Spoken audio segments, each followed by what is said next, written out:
But tonight, we will look at our elementary schools, and we will report on the educational process at its best. Exemplary schools where students and teachers perform with skill and enthusiasm, where morale, attendance, and test scores are all high. Tonight, we shall visit 4 such schools, and not one of them is affluent, with fast-track children from college-educated parents. They are average schools, but they have extraordinary teachers, principals, parents, and children. Our objective tonight is to try to identify those qualities which have enabled these 4 schools and others like them to succeed, often in the face of daunting obstacles. Our hope is these 4 schools will provide lessons which other schools and educators can apply across the nation. We begin in Manhattan, Kansas. 1, 2, 3. School, school, the golden rule. Sign your name with the golden rule. B-R-O-O-K. This is a mostly white, mostly working-class school in the heartland of America, a so-called mainstream school. Statistics tell us that most mainstream Americans are poorly educated, but those statistics do not apply to the Northview Elementary School here in Manhattan, Kansas. What I basically have here is a pizza. So I want to have 3/4 of my pizza have green peppers. Believe it or not, this is a lesson on fractions in Renee Miley's 4th grade class. I want you to go into your groups and... These 24 4th graders spend most of their time in groups. Cooperative learning, it's called, and you can't get thrown out of this class for sharing information. Okay, let's get some ideas down. Use your crayons. Do sauce first. The whole thing sauce. The whole thing sauce? Yeah. No, but you don't do it. Jackie. Color. So what do we want for the green peppers? How much do we want? Half. Let's put 3/4 pepper and 1/4 onions. So this is Pepperoni sauce. Draw an imaginary line. The reality is that kids can learn from each other as well as from the teacher. And along the way, they absorb a lesson for life, the lesson of cooperation. 5/8 and Colby will be 3. Josh, 5/8 mozzarella, 3/8 Colby. Let's put 3/4 pepperoni. No, not pepperoni. Right here. Class, can I point out something on the board? This group decided they really liked mozzarella cheese, and they didn't go with the same fractions that we talked about. Look what they did. Okay, they went with their 3/8 and 5/8. Very creative. That's what I want you guys to do, is to realize. Renee Miley, born and educated in Indiana, has been teaching at Northview for 4 years. I think when a lot of people used to go to school, they're my age and my parents' age, you sat in your desk and you were taught one learning style. And if you didn't catch it in the learning style that teacher taught to you, you didn't get it. And then you were labeled dumb, or you were labeled rebellious or defiant. These guys are ready to start their pizza. It's easy. Look, I'm gonna make a line. All right. Gross. We have clean hands. Don't worry. Use your spatula next time. I told you.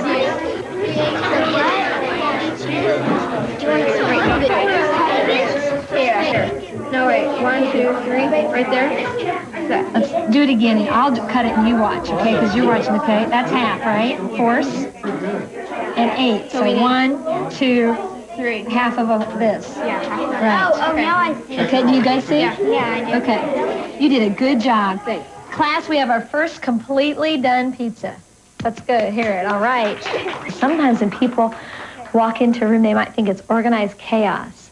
But I think you can tell by talking to the kids and seeing how they're relating that they're learning, and learning is going on all the time. And I really think that as you set that fire inside of them, they will themselves continue that growth. I always say, Mrs. Miley has so much stuff she wants you to learn. And she wants you to learn how to learn. When I went to school and we tried to learn all this material, well, times are changing. There's more stuff out there to learn than we can teach you. You got to learn how to learn. This is Northview Principal Dan Yunk, a native Kansan. He's not the kind of leader who spends a lot of time in his office. I do a lot of managing by walking around. I like the opportunities to interact with kids. Are you writing a story or you have it in your... What do you think of this computer? It's neat. Neat? Yeah. Be creative. Make this a good one, okay?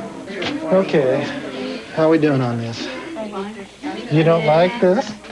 You look like you're doing pretty good. When Dan Yunk came to Northview in 1983, he found a school with low test scores, a general lack of discipline, and a dispirited faculty. One of the things that we did immediately, I think, was empower people in the building. And I may have a different idea about leadership, but I think my leadership develops and grows stronger as I empower other people. When you say you empowered people, you mean you empowered teachers or students or parents or what? I think teachers, especially. We weren't content with what we were doing. We said, we can do better than this. This isn't the best we can do. And so we started looking at our curriculum, and we're in charge of that curriculum. The teachers are. For years, I think we thought the textbook was. Well, I don't want any textbook company telling us how to teach kids in Manhattan, Kansas. I want our teachers. They're our professionals. The two novel studies that I do with the Pioneer Unit is Sarah Plain and Tall and The Courageous Sarah Noble. These teachers are here on their own time at 7 in the morning to exchange ideas on how to use children's literature, not textbooks, to teach reading and other subjects. Some of the other students were reading like Blueberries for Sal, Make Way for Ducklings. What I did is really tried to integrate across the curriculum math and the writing and the English. My kids are really into the books that we're doing right now, the 4th grade books that Jeannie and Kim and Sandy and I picked. They are just hot to read every minute. She stopped and smiled. That sounds funny, don't it? Still, it's true, just the same. Well, we're through with the dusters, she announced. This may sound like the Tower of Babel, but there's no confusion here. The arrow says Grouped according to reading ability, kids read aloud to their partners or to themselves or discuss their book with Mrs. Miley. They are a different kind of family than we are, not just because they were in the 1920s, in the early 1900s, but because just the whole family structure was different than our families are, aren't they? Okay? How many people do you have in your family, Anna? 5. 5. Oh, I forgot you have an older one in high school, right? 5. 5? 4. Okay.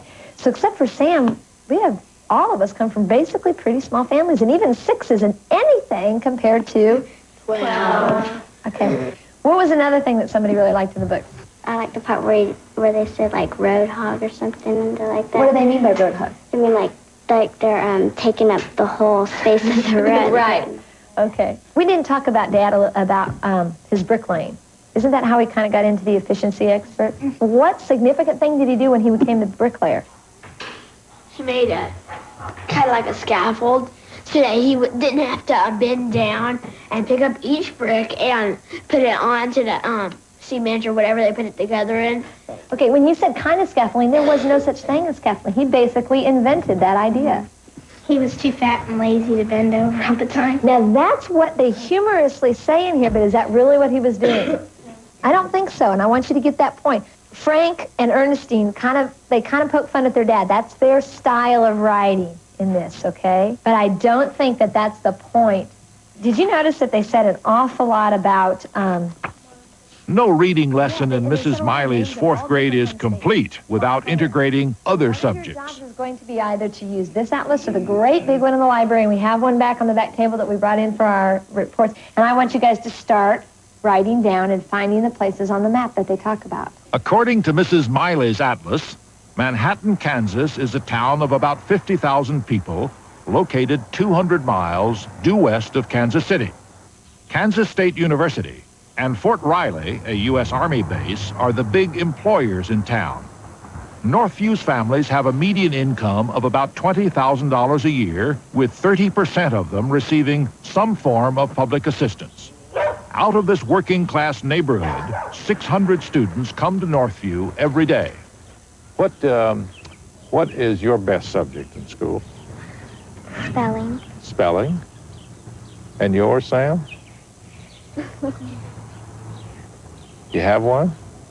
I don't know. No. I like math and spelling. Math and spelling. My favorite subjects are math and reading. math and reading. Well, my favorite subject is spelling, and I'm good at that, and I'm learning to like math better. Because it's a hard subject, I hated math at the beginning of the year. Why didn't you like math? Well, one reason was I wasn't very good at it. Yeah, that is a problem, isn't it? But how did you get good at it? Well, I didn't like it last year either, but this year, Mrs. Miley started helping me. And what do you have to do now? I have to say the number of ribbons out of 2 each year. Okay, let's start right here. How are you going to graph that? What do I have? Well, what do you think they put? Ribbons. Okay, when we graph things here, remember sometimes we use bar graphs, remember? Mm-hmm. What's other ways that we've shown you to do graphs besides bar graphs? What were some other ways they showed here? Line graphs. Yeah. Oh, so you just have to make your line from... You just have to put your dot, right? Now, connect your dots. Excellent. When I hear Brooke say, Mom, I like this math. I get to go as fast as I want or do whatever I want. As long as I complete this, I can keep going. I think that's progress. When she comes home to do the same project that they've done as a class during the day, just because she wants to do it and show us how she did something in school that day, I say that's progress. When they want to sit and read rather than watch 3 or 4 hours of television, I'd say that's progress. The question is whether 10-year-old Brooke Bogue's individual progress indicates school-wide progress.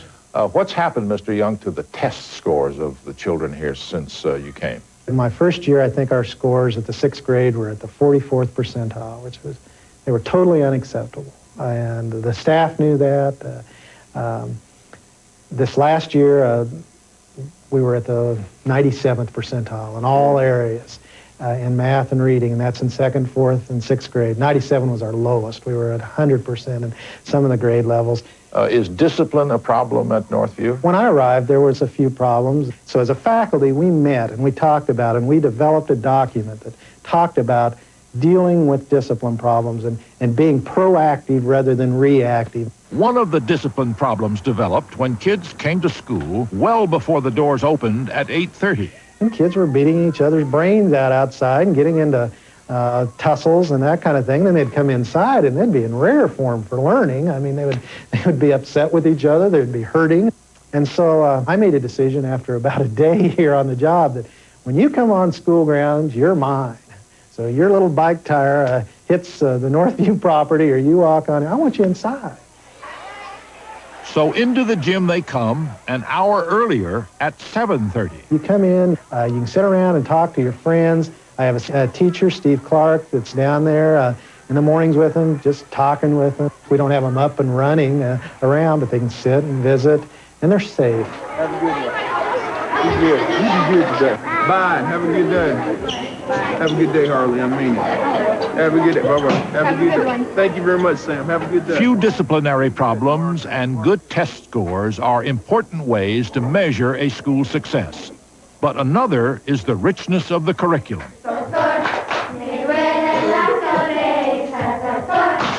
So in the heartland of America, these Kansas kids are learning Spanish 4 times a week, starting in the 4th grade.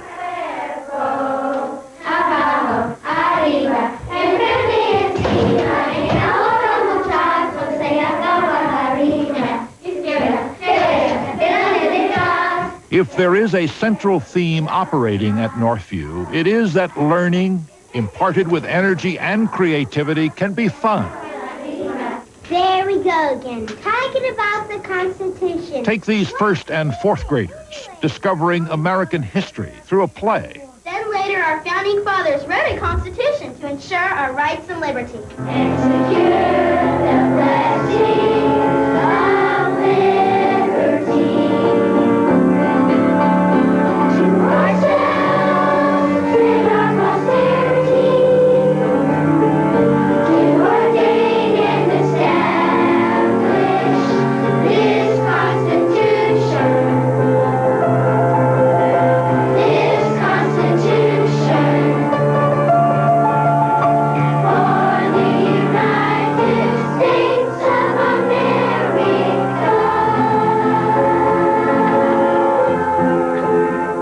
Unlike many schools across the country, teachers here work together closely. They are colleagues. But that wasn't always true at Northview, according to 5th grade teacher Julia Woolfolk. Some teachers had been in the classroom for like 20 years and had never been in another person's classroom. Is that right? Mm-hmm. How did you break down the walls at Northview? One of the first things we did as assisting teacher, that was one of my roles. We went What is it? Assisting teacher. Assisting teacher. Mm-hmm. That was several years ago, but I went into every teacher's classroom for the very first time, and I was the person who kind of broke down the wall, as you said. I had the opportunity to go in, to observe a lesson, to help with a lesson, and then I often taught for that teacher while they went and visited another classroom. We all have access to more. Joan Spiker became the second assisting teacher. Earlier, I think maybe sharing was not part of us earlier, but it is now. We share materials, we share ideas, we share lessons. Find your book, buddy. Find D. I think yours is way up there. Do you see it? These kindergartners and 4th graders are looking for their buddies, kids they've been paired with on various projects throughout the year. How did that get on you? Well, that's food coloring. Today, the lesson begins with a clown who was invited by the teachers to entertain the students for a short time. Did I see some juggling? Yeah. The clown's performance is intended to inspire the kindergartners to dictate a story to their 4th grade pals. Did you like that? Then where did Adam go? Did you like the clown? Where's Adam? What did Mr. T. Pockets do first? What's in the back of this? Did he juggle or did he try to? He tried to. Okay. Mister?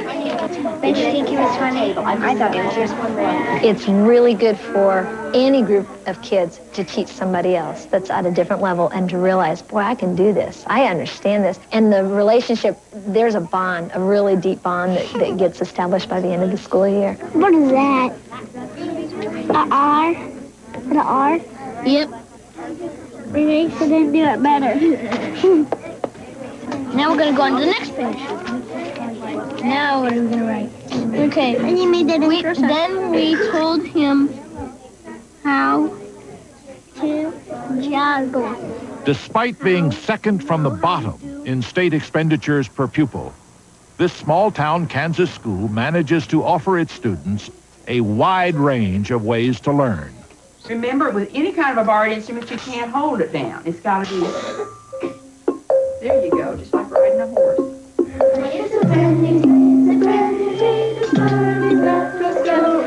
Stop right there, okay? Yours didn't ring as much as it should, but when you practice a little bit, when you just have to do it lightly and get right on. This is one of those coordination things. It's just two of one, two of the other.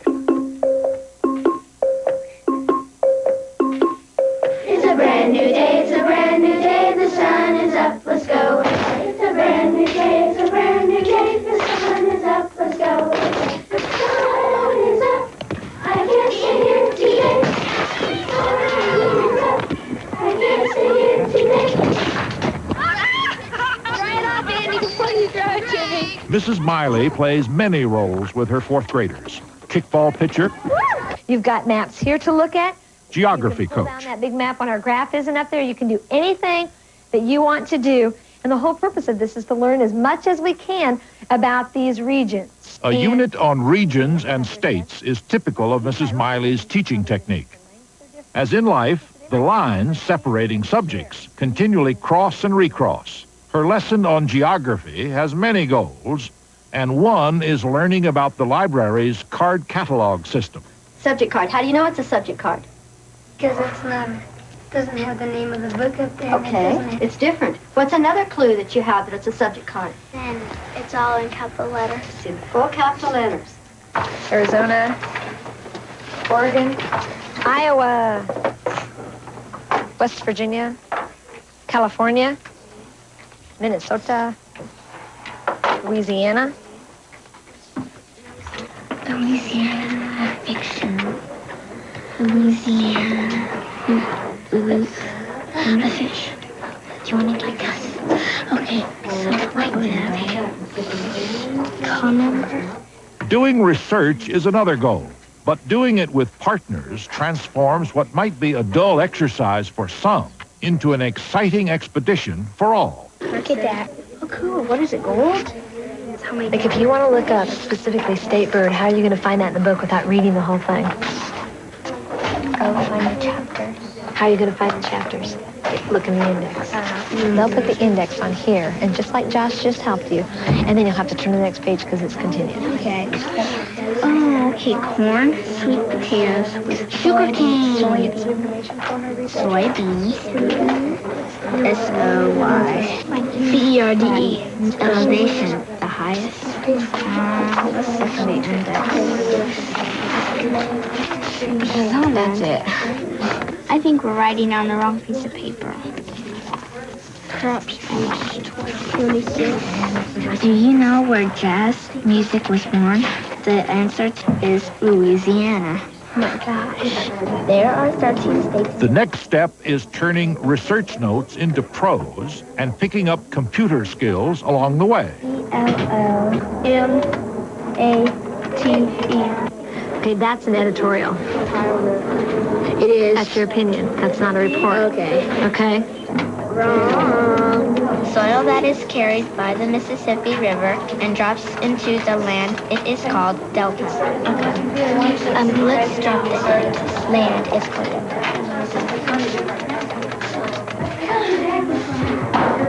The final stop on this trip through the states is undergoing the scrutiny of one's peers. Many of the nation's biggest cities are in this region. It usually embarrasses most students, but not these kids. New York and Pennsylvania make chemicals and machines. There are many products made in the middle of the land. Cooperative learning teaches them to root for each other to succeed, not to fail. What is it that you want these kids of yours to get out of the fourth grade? I want them to realize that learning doesn't take place only in their desks and only in a book that I've provided them. I want them to know that learning takes place all year long. I want them to read. I want them to learn. I want them to have a good attitude about learning for the rest of their life. I think you can have a bad school, or you can have an ordinary school, an average school, with good teachers. But to have a really good school, you need more than that. You need parents, their involvement, their support. But sometimes that's easier said than done. But there are a lot of parents out there that didn't have good experiences in school. And what we were fearful of, that those would translate to their children. If they didn't feel comfortable being here, if they didn't feel like it was a good place to be, their kids would sense that, and that would hamper us in our efforts. And in order for us to have a true partnership between home and school, they had to buy into the school. And parents have bought into Northview. They're all over the school. As tutors, Rumor. as aides, both in and out of the classroom, even as head of the computer lab. PTA President Mary Hattrop. I think there's just an attitude, a very welcoming feeling the minute you walk in the door from not only the principal, but the teachers. They're glad to see you. Everybody's very welcome. That welcoming feeling. Army Major Ann Horrell and her family know it well. In 1989, the Army transferred them to Fort Riley, and they had a choice of 12 elementary schools for their son. Of course, you know, we went through and surveyed all the schools. First, we called the principals, we called the main offices, we talked to them about their curriculum base, talked to them about their teachers, talked to them about their programs, and then we talked to each individual principal and went by and saw each one of the schools and chose this one.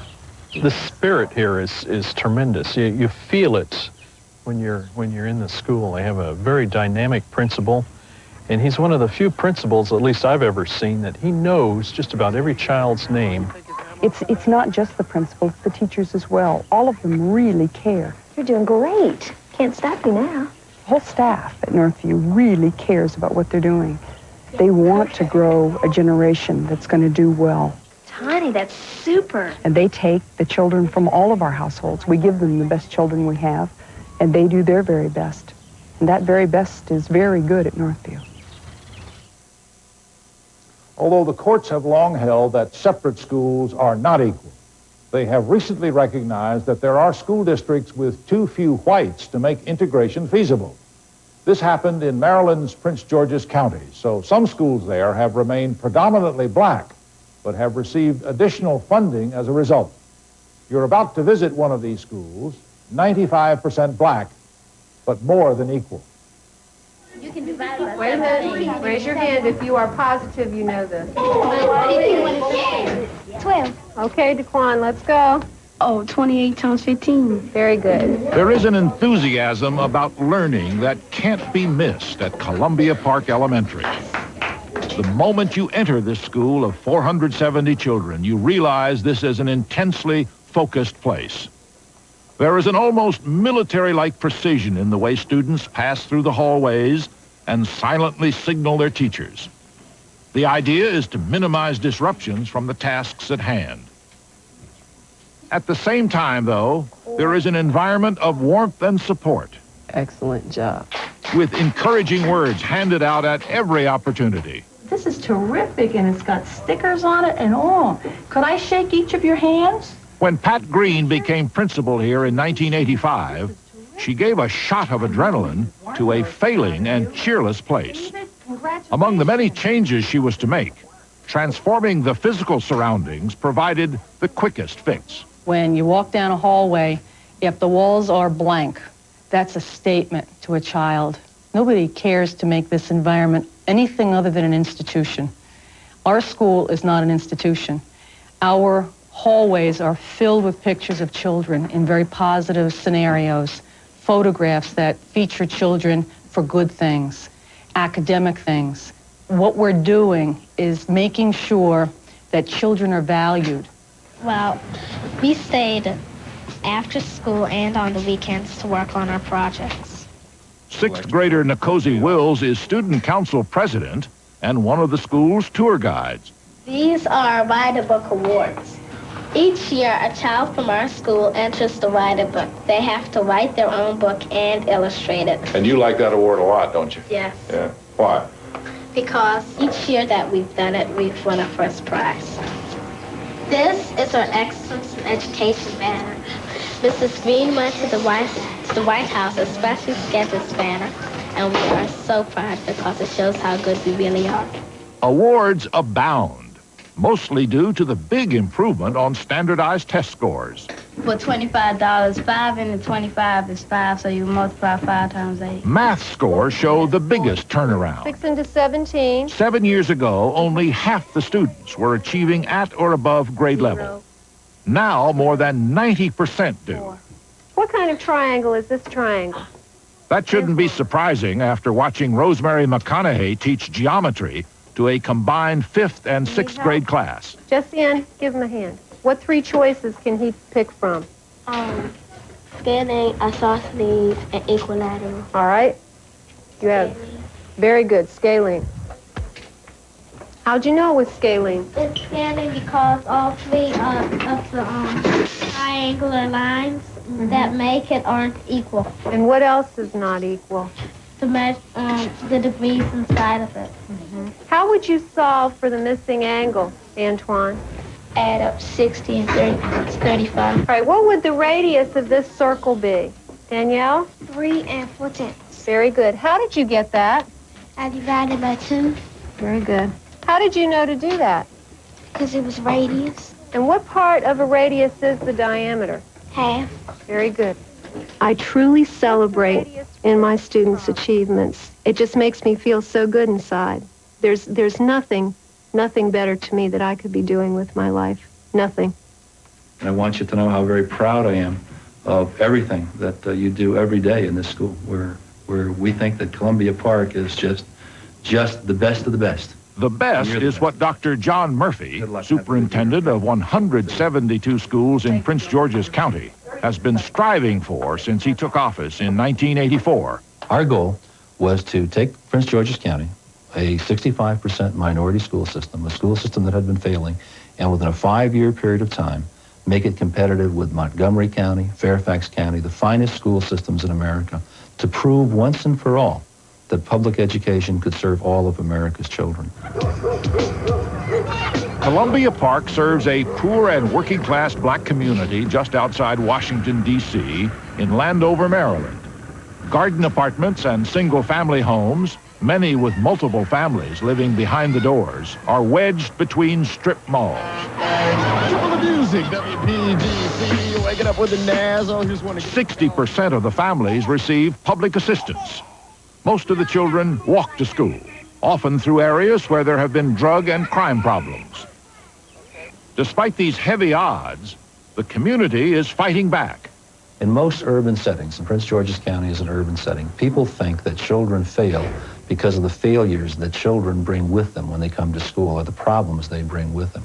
And unfortunately, we oftentimes blame race on failure, or failure on race. And we certainly didn't want to continue that myth in public education. That myth was a reality to third-grade teacher Gail Anderson. She grew up in a tough Southeast Washington neighborhood and recalls her own third-grade teacher.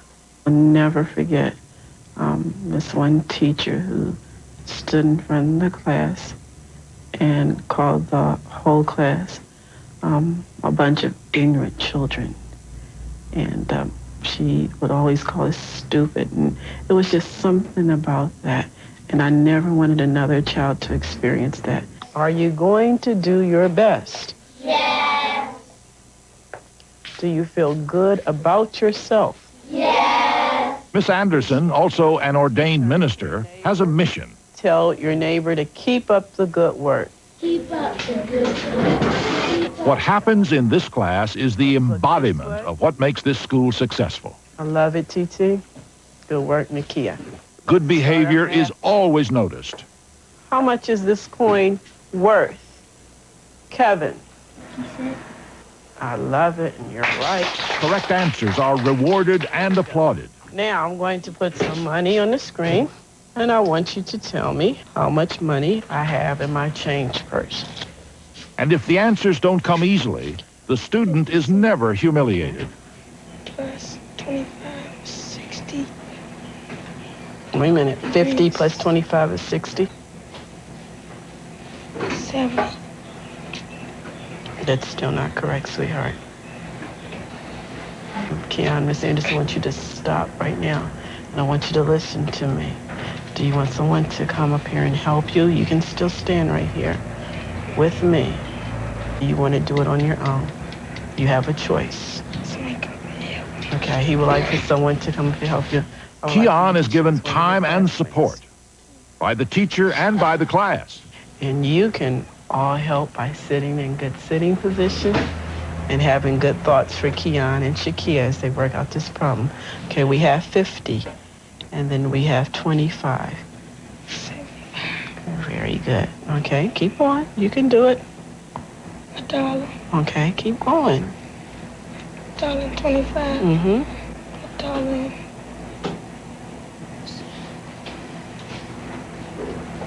$1. Help him, Shakia. What contract is 74? 75. Okay. So even if a student stumbles, he's never allowed to fall. 10, Mm-hmm. 20, quarter, Mm-hmm. 26, 27, 28. Thank you for not giving up. I appreciate that. But I have something for both of you, but you need to say something to Shakia. Okay.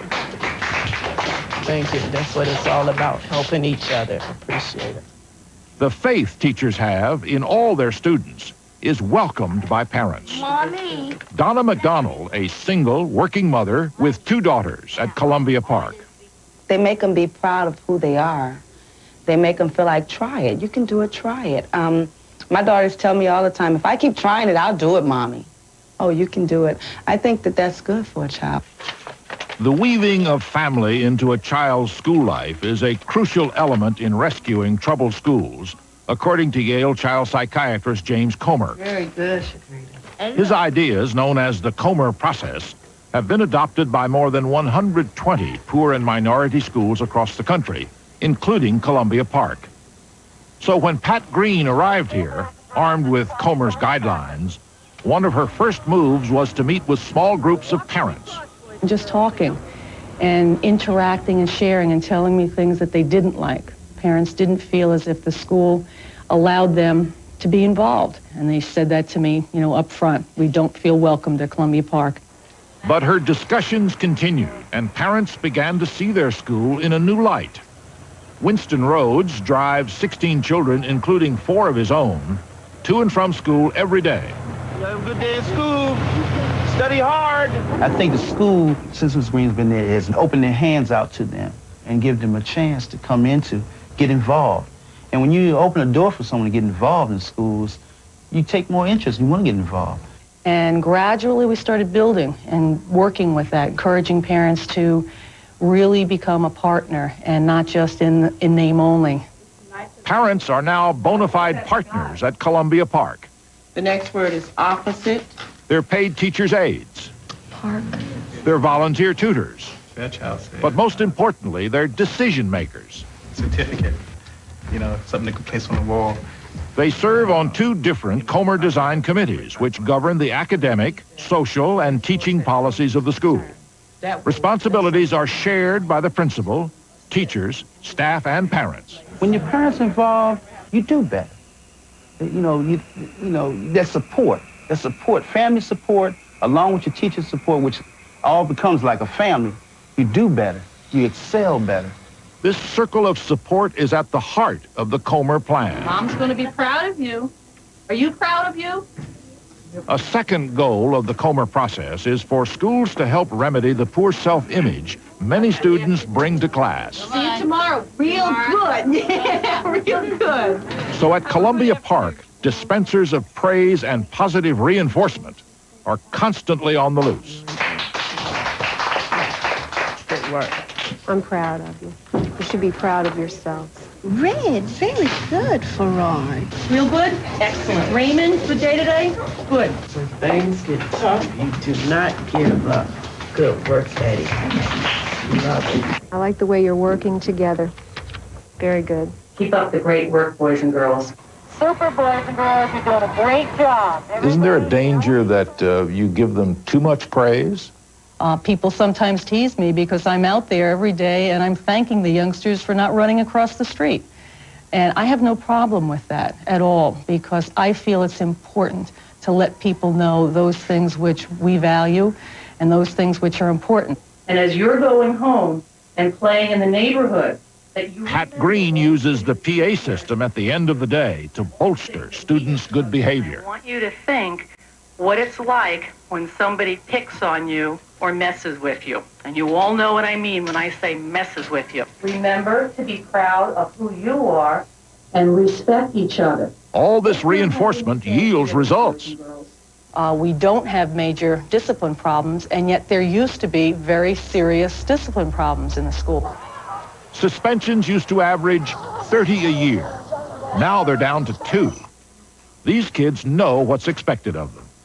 Rules of behavior are clearly displayed and consistently enforced. More serious problems are mediated by a full-time guidance counselor. The idea is to maximize the learning time by keeping students concentrated. I have 2 coins in my hand, and I have 26 cents. What 2 coins do I have in my hand? Delesta? Delesta, caught daydreaming.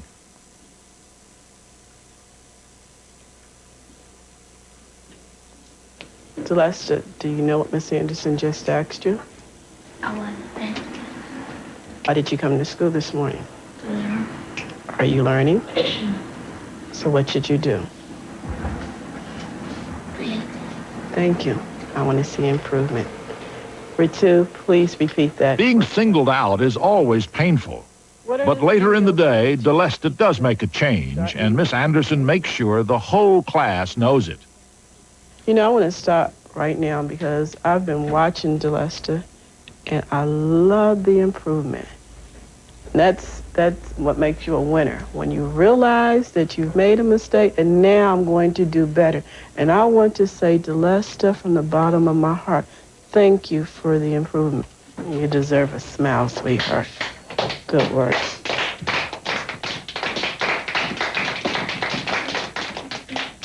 Keep it up.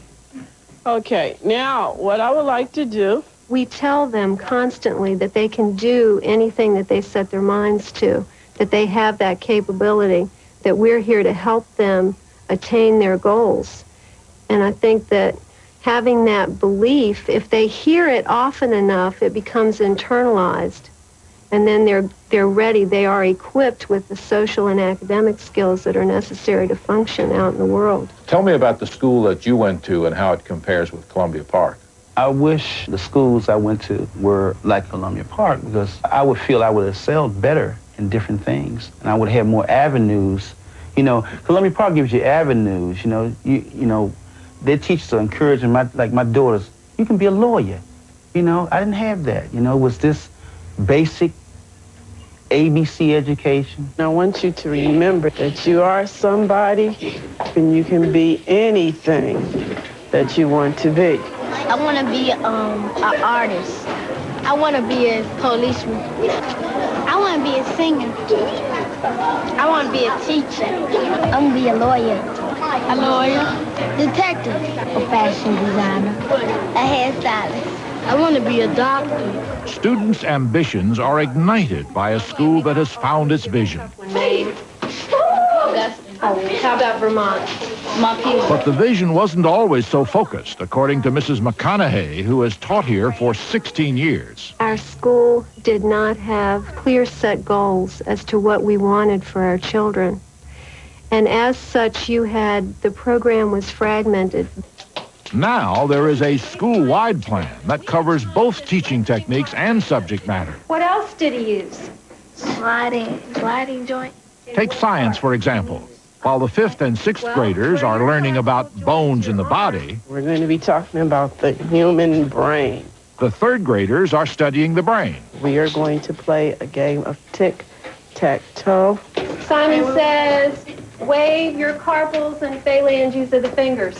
Familiar childhood games are often used to make a lesson review fun. Simon says, touch your clavicle. Simon says, touch your mandible. The skull bones do not protect the brain. True or false? Tyrone? False. Okay, you're right. Right first. Ladies, the 2 kinds of memory are the short-time memory and the long-time memory. True or false? I want to see more discussion. Shakia? True. Very good. Simon says, touch your coccyx. Simon says, touch your ulna. Your brain is made up of 5 parts. False. The brain is pinkish. Shakia? True. Right. The brain is always working for you. Tyrone? True. Okay, in the only place. You all deserve a hand. Good work. Tie game. Tic-tac-toe tests the memories of students. Okay, we have physical appearance. It weighs 3 pounds. It's pinkish gray. We have 1 memory. For their comprehension, Miss Anderson uses charts to help organize their thoughts. Learning takes place, solving problems, and thinking. Give me something else, Marcus. Short-time memory? Short-time memory. It's called webbing because the charts look like spider webs. When I asked you yesterday, I said, we're going to talk And Mrs. McConaughey uses the same technique to give her students both a visual and mental picture of what they've read. I'd like for you to summarize in several sentences. Shakia, Give us what have a you learned statement. about the brain? I have learned today about the brain that the brain is pinkish gray. Reading comprehension test scores have lagged behind other subjects. What was the warning? You have to read. So new teaching methods are always being We're going to tried. be talking about either We're changing our strategies. Rather than focusing on the children, we're saying, what can we do better to help show improvement for the children? Because we're the key as educators to success for the children. For example, to teach these kids more than just classroom basics, All those approve of the minutes, please answer by saying aye.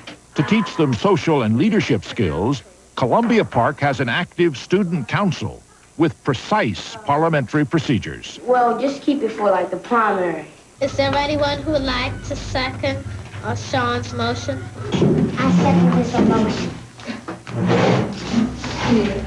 It's a motion.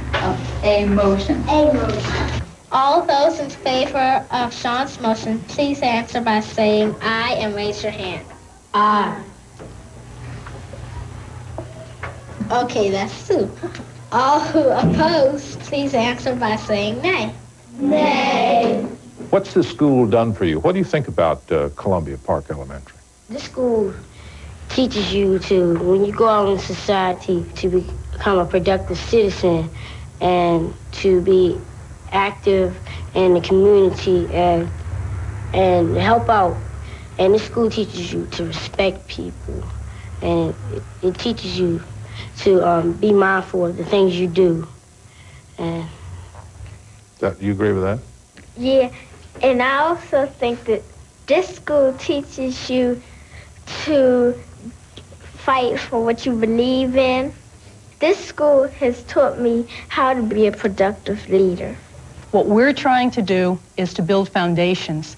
If the foundation is strong enough, you can build from that. And that's what we're attempting to do, to make a very strong foundation so that children will be able to continue to build on those experiences with pride, with self-esteem, and with success.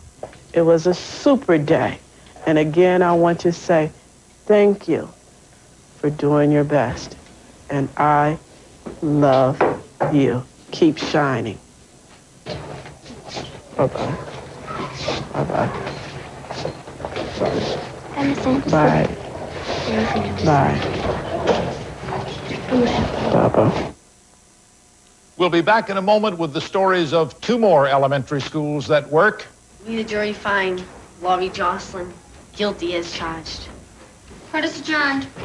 First, a place where learning is rooted in the real world. Way to go, Roger Rabbit! And then a school where poor Hispanic kids are beating the odds. Coming up after this break. A, B, C, D, E, F, G, H, I, J, K, L, M, N, O, P, Q, R, S, T, U, V, W, X, Y, and Z. Learning in America is solely funded by the Chrysler Corporation in the belief that only a quality education will keep America competitive today and tomorrow. The divisions of Chrysler are Chrysler, Plymouth, Dodge, Dodge Trucks, Jeep, and Eagle. This is PBS, the Public Broadcasting Service.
Learning in America continues. Here again is Roger Mudd. One frequent complaint about public schools is their failure to make schoolwork relevant to the real world. In the old New England mill town of Lowell, Massachusetts, the city magnet school turns relevance into a virtue, making connections between the real world and the classroom throughout the day. Only 9 years old and still controversial, Lowell's MicroSociety school is the only school of its kind.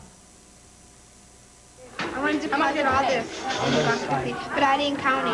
1,000. Oh, that's how much I have in the bank book and how much in unsold newspapers. I hereby move that the government pay us. You swear to tell the truth, the whole truth, and nothing but the truth? Yes. From what you saw, did Sarah make a fist at Lori? How does it feel to be a witness on that witness stand? What's going on here? How much? It's $2.50. The translation of an old axiom. Experience is the best teacher. What were you doing when this happened? In Lowell, Massachusetts, one school blends learning and hands-on doing in an unusual way. Call it Society in Miniature. There you go. The City Magnet School is in fact called a micro-society school. Students each afternoon run their own grassroots, democratic, free market society. They all have jobs, earn money, pay tuition and taxes. So now the question is, what do we do with these percents? Traditional classes are still the foundation. Here, for 4 hours a day, kids acquire the basic skills. For example, 1/4 would be what over 100?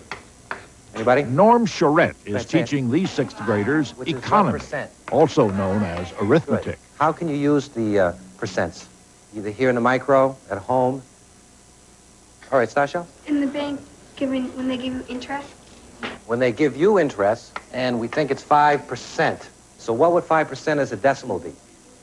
A lesson on percents is immediately applied in the micro-society, or micro, as they refer to it here. Micro has its own banks, businesses, and currency, called Mogan's, named for a former superintendent, Patrick Mogan. This is the central bank, which is the sign of the... Isaac manages the central bank, a kind of Federal Reserve. Well, we have accounts for mostly teachers. They have money in here? Yes, from the money that they collect from their rent and tuition. Oh, you mean each child pays tuition here? Yep, tuition and rent, each person, it's 40 Morgans. How much interest do you pay? 5%. 5%. And if they took out a loan, they owe us 10%. The Micro-Society School was the brainchild of a New York educator named George Richmond. His idea came to life in 1981 when a group of teachers and administrators in Lowell created the City Magnet School. Principal Sue Ellen Hogan arrived just last year. She marvels at what's been accomplished here. Well, the usual way in education is that we all sit around and we talk about how we don't like things or what's wrong with the schools and to see a group take an idea of how to make schools better and to really bring it about, that I think is really commendable. What makes this book kind of a grabber? You want to know what is the secret about the garden? All right. At this school, 330 students from kindergarten through 8th grade have a real motivation to learn, the Micro-Society. What is it that you like about this school? Micro. Get married from Micro. Close everything up. Micro fills one period each day after regular classes. That's when students go to their jobs. Mark is a bailiff in the school's court system. Starshell is a bank clerk. And Waldemar is in theater production. Singing telegrams are his specialty. All these jobs, I think the main idea is, it's directed to how the real life is out there. The whole purpose of Micro is to get us ready for the real world. When we go out and we have to work, we'll already be way ahead of everybody else who hasn't had the Micro-Society, because we'll have some idea of what it's going to be like. I call this meeting to order. Please be quiet and be seated. This is the legislature, where students learn to regulate their society, to govern themselves. The 4th and 5th and 6th graders have worked on school projects where they can recycle and go out and clean up the neighborhood around the school. We're going to get a bag either in the cafeteria or in the atrium. So if you have full empty cans, please recycle them and don't throw them away. Will we have signs posted so that students are aware that we are going to be recycling the cans? With faculty guidance, the legislature adopts budgets, levies taxes, and enacts laws. Not voting passes. April. How many people have been paid by the government so far? Have they been being paid regularly? No. I want to make a motion that we be paid because I haven't been paid in at least 3 months now. We're making laws and everything, and we're not even getting paid. We're doing our share around here, and we're not getting anything for Okay, it. what's your motion, though? You're giving me an argument with the motion, just one thing at a time. Okay. I hereby move that the government pay the legislature what they owe. These kids are passionate about their politics. Civics isn't just a part of the curriculum here, it's a part of everyday life. When this Whiskey Rebellion happened, Patty Manning is a member of the team that teaches the 6th grade. The rebellion consisted of one tax collector approached one farmer who was a little bit more irritable than the rest. And he kind of lost his cool, and he took out a musket and he shot at him. Picture this now. Tim, you are a farmer in the West, okay? I am a tax collector. I come out to you and I say, Farmer Shea, you grow all this wheat, which we know you make into whiskey. We are going to charge you a tax. What are you going to say to me? No way. What could be a routine history lesson on the Whiskey Rebellion becomes an opportunity to reinforce the connection between academics and life. Okay. In this school, we have a tax department, don't we? Called the what? IRS. Why do they collect taxes? To run all these government offices. What do you think? Is it necessary to have these government offices? Yeah. Is it valuable for us to have a court system? Yes. Why? In case something happens that two people disagree about. Two people can disagree. So people can have their justice. Have their justice. So there won't be as many fights like after school and stuff. Okay, so the court system works. We don't mind paying taxes then to support that, do we? What about the taxes themselves, Internal Revenue Service? What is the tax rate here per citizen? Start. 15 Mogans. 15 Mogans what? A week. A week. Do you think that the tax rate of 15 Mogans per student in the City Magnet School is a just and fair tax? I don't. What? Because we have to pay tuition and rent for 40 Mogans, and then if we have 15 Mogans, that makes it 55, and we're only going to have 45 Mogans left out of our check if we just get 100. Who's a government employee? What's your salary? 100 Mogans a week. Can you think of any way we could change it? What could we do? Print more money. Print more money. That would be good, but I mean, you have to have something to back it up with. Lower taxes? Lower taxes? How is that going to pay? The government people For the government. will be back in debt again. Think about back in those days, okay? Did the United States government need money to run the government? Yeah. Did they have a right to tax the farmers for the whiskey? Yes. Who said no? Why? That was your bread and butter. That was their bread and butter. So did the government have a right to step in and do something about it? Yes. Yeah, but not tax their whole living. Not tax their whole living? Yeah, because that's the way they got Is that what it their said? money and trading and everything. So once I set the historical background for the Whiskey Rebellion, I connected it with micro. And we got into a discussion about the tax system and, well, what do you think? Is it necessary? What does it do? And they realized that it is the heart of the school, that if we didn't have the government and the taxes to pay the government workers and run everything, there wouldn't be a micro-society. That you have to have support from the people to make a group work together. We can decide what we want to buy that fits our... That is the essence of this school, not only for students, but teachers and parents as well. They share equal power with the principal. The best way to run a school, from my view anyway, is to involve those who have to carry out policy and making policy, to consult people and involve them.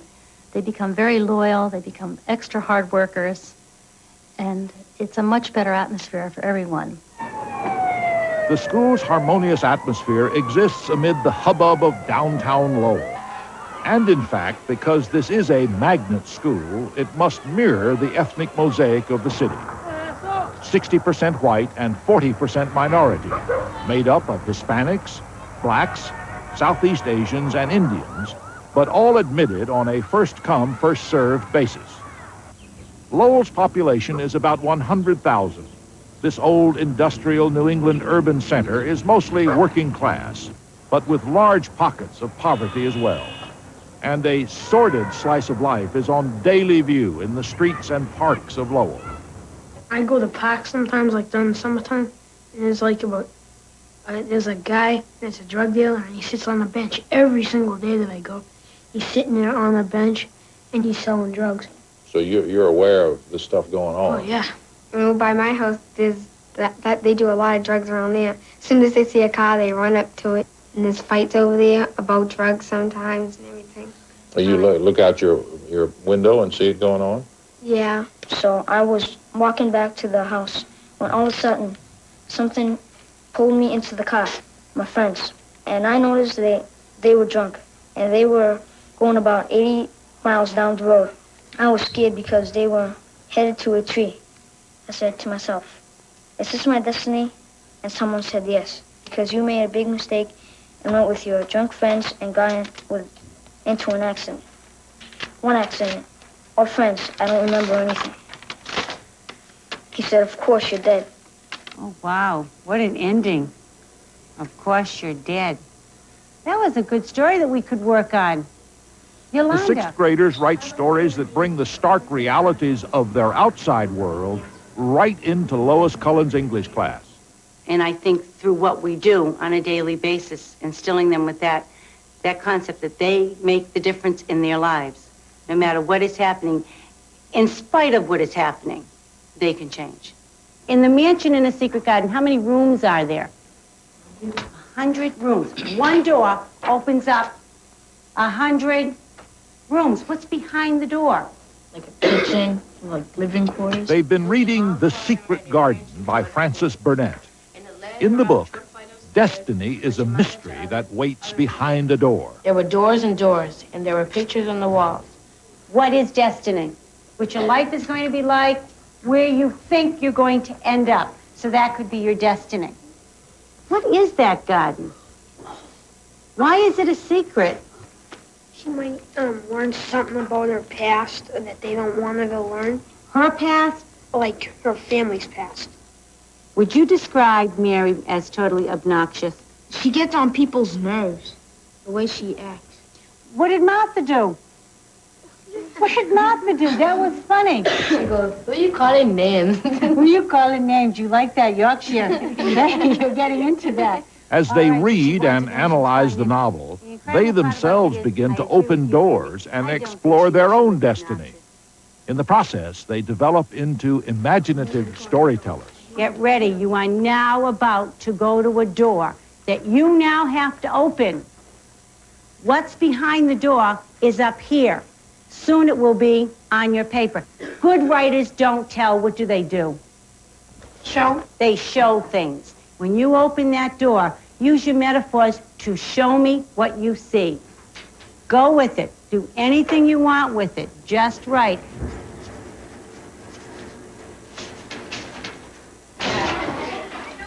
Day 2. They've completed a first draft of their stories. All right, I want you to go now with one another and help one another. Now Mrs. Cullen has them work together in small groups. See, I finally choose the door. I'm supposed to be saying that or Sarah? You're supposed to say that, because now you said there's 3 doors. There was nothing there. But the sounds were so loud now that I went deaf for a few moments. Wait 1 second. See up here where it says, Slowly. I opened the door slowly. I like this part. It seemed to whisper to the wind. That's real nice. Yeah, but I don't know. Something like right here you should change a little bit or put something in. See, getting license to drive though. License. He didn't get his license. Huh? He didn't get his license. I know, but I do. Who would like to share what they saw when they opened the door? I want to be able to see it in your writing. I realized it was just a dream. Finally, they must stand and deliver, I went through the middle door. reading a finished story to the whole Saw a class. light. These kids seem eager to share not only their writing, but also their dreams. The ball popped out of his hands. I found myself in this awesome house. I was sipping champagne out of a crystal glass with a ravishingly beautiful woman. I suppose she was my wife.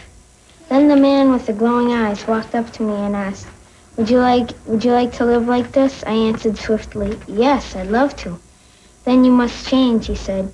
You must go to school and go to college, but if you choose to refuse me, you will end up like this.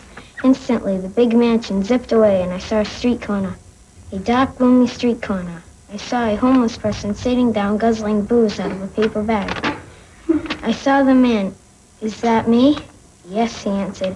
If you don't do what I told you, you'll end up like him. I woke up to the sound of my alarm clock, and from that night on, I went to school and passed college, and in 23 years, I was a rich lawyer with a beautiful wife. That was excellent. Oh, Timmy, you did a great job on that. What did you like, Holly? I like how he said that it was a beautiful woman, and then he woke up to his alarm clock, and he went to school, and he passed college and everything. Amanda, you had your hand up. Did you want to add what you liked about Timmy's story? Mayor, I liked it because had a lot of detail, and how he switched scenes from a mansion to a street corner. It was good. You changed your destiny. Your destiny frightened you. And you didn't want to be the person that you saw. You could change that. If we don't like where we are, if we don't like what's happening, we can change that. Is it harder to teach at a micro-society school than it would be at a traditional school? I think it's a lot harder. Do you? I think the teachers have to work very hard because they're creating the program. They're writing the curriculum, they're creating the activities. So the program is always being adjusted and modified according to how well it goes with the children. Yes. Does that mean what you're doing today is going to be published? No. How do you apply English to micro? The answer is publishing. The basic skills that students acquire in class are honed as they write, edit, lay out, and produce newspapers, magazines, and the yearbook. Don Hayes supervises the MicroSociety's newsroom. I teach publishing, not English, because it's a combination of journalism and social studies as well as English. So instead of teaching kids just creative writing, I teach them how to write a hard news article, which is information organized so that somebody else can read it, understand it, and editorials, which is expressing your opinion, which I consider vital. They also compose research reports, interviews, and critical reviews.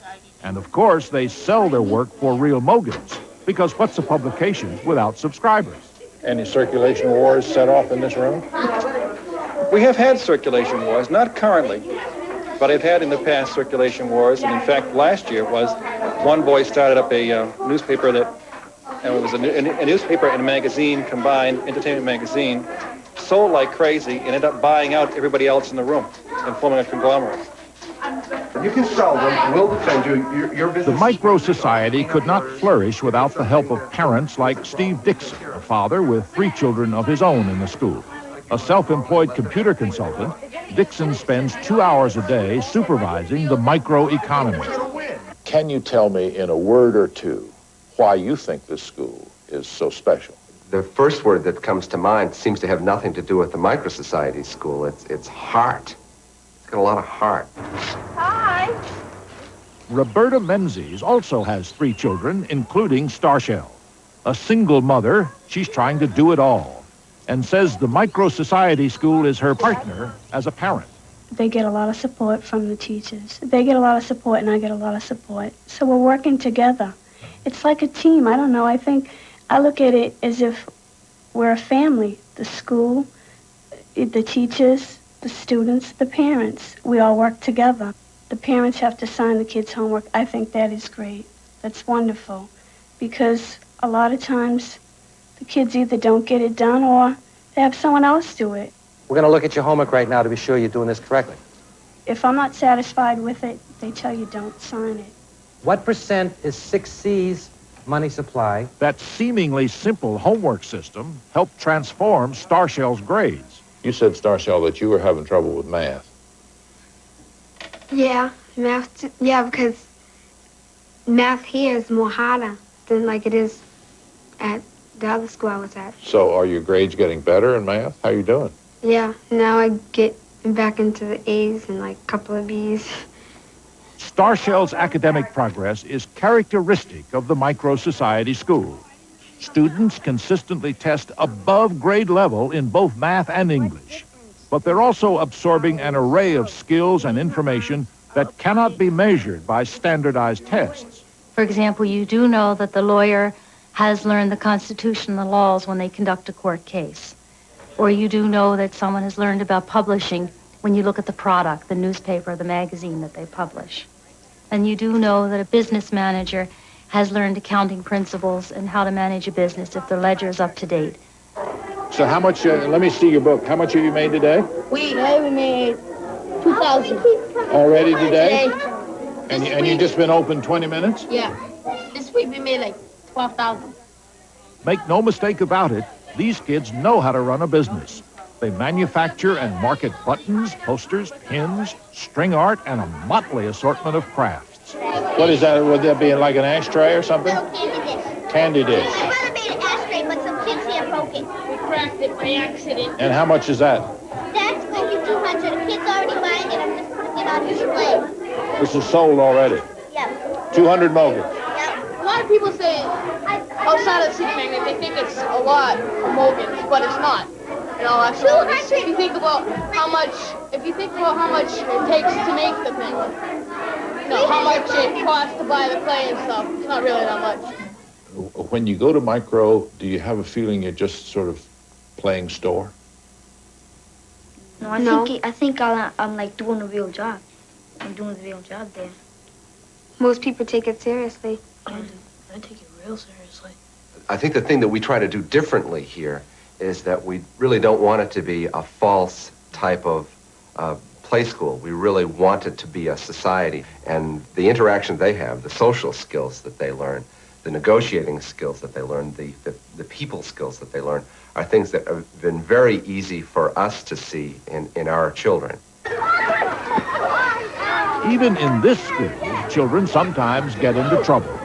But as you might expect in the micro-society, discipline is usually meted out by the kids themselves. In this case, on this In day, court. Lori Beth Jocelyn was committing a crime when she scratched Sarah. She used a clipboard as a weapon. This is the case of Sarah versus Lori. Do you see this clipboard? What did Lori do? She went like that. Hit you on your head? Uh-huh. And did it hurt you? Kind of. Your Honor, may I approach my witness? Could you please tell me exactly what she did with it? She went like that. No further questions. Lori, exactly what happened on December 4th? Me and Sarah were doing this paper, and we were going to do it separate and then show each other. So I was doing it, and Sarah wanted to see it, and I got mad, and I said, no, you can't see it. But she took it, and I got real mad, and I got mad at her, and I pinched her and hit her. Cross-examination? Lori, you admitted to pinching her and scratching her. Do you admit to hitting her over the head with the clipboard? I hit her on the clipboard because she took my paper, and then after that, she wouldn't give it back to me, so I hit her with the clipboard, but I didn't hit her hard. So you hit her over a piece of paper? Yeah. Legally, did you have a right to do that? No. No further questions, Your Honor. It didn't take the jury long to deliberate over this case. The jury find Lori Jocelyn guilty as charged. The punishment for the crime was 500 Mogans in damages. Court is adjourned. In Lowell, justice and equality and responsibility are not abstract concepts. They are tangible because the point of the City Magnet School is to give these kids an early and accurate sense of the world they are about to enter. In fact, this micro-society sees itself as a model for the macro-society.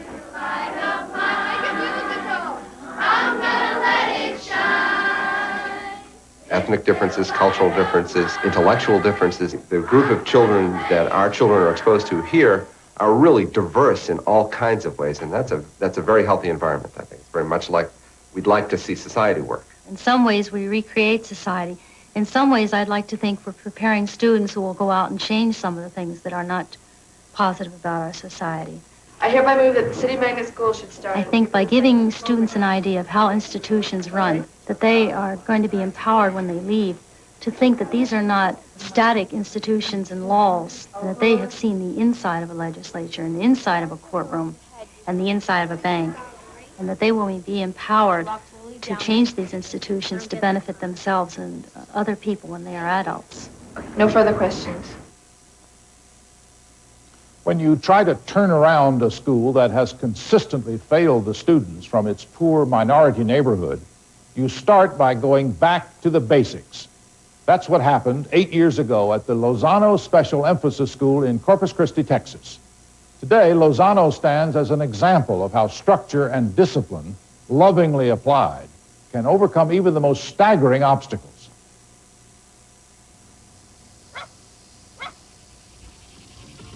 $725 past 7.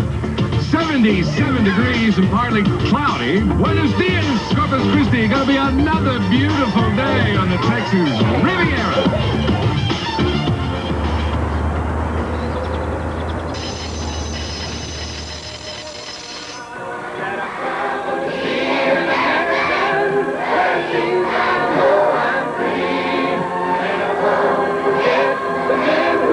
Hispanics, 20 million strong, the fastest growing ethnic minority in our population. With their background of poverty, illiteracy, and language barriers, most Hispanic children do not do well in American public schools. But there are always exceptions, and one of the most startling is the Lozano Special Emphasis School here in Corpus Christi, Texas.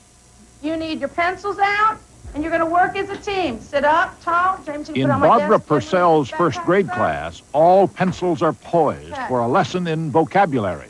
We're going to write as many words in 10 minutes as you can come up with that have the T sound, the letter T.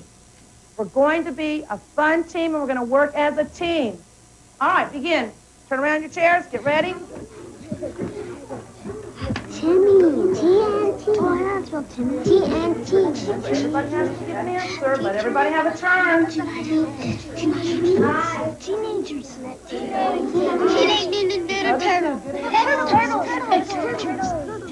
Tattletailer's a good one. You guys are coming up with big words. You're not even coming with the small ones. You're taking huge words.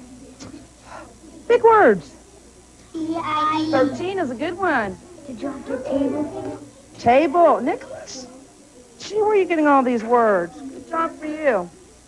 Time's up. You need to count how many words you have, and then everybody needs to be in their learning position and ready to tell me so we can see which group had the most words. All right, Guillermo. How did the Ninja Turtles do? Fine. Well, how many? 34. 34. All right. 5 words that no one else has named. Trevor. You guys are on the ball. Teach. Teach. Tigers. Tigers. Team. Time. Excellent. Which team won? The Roger Rabbits. With how many words?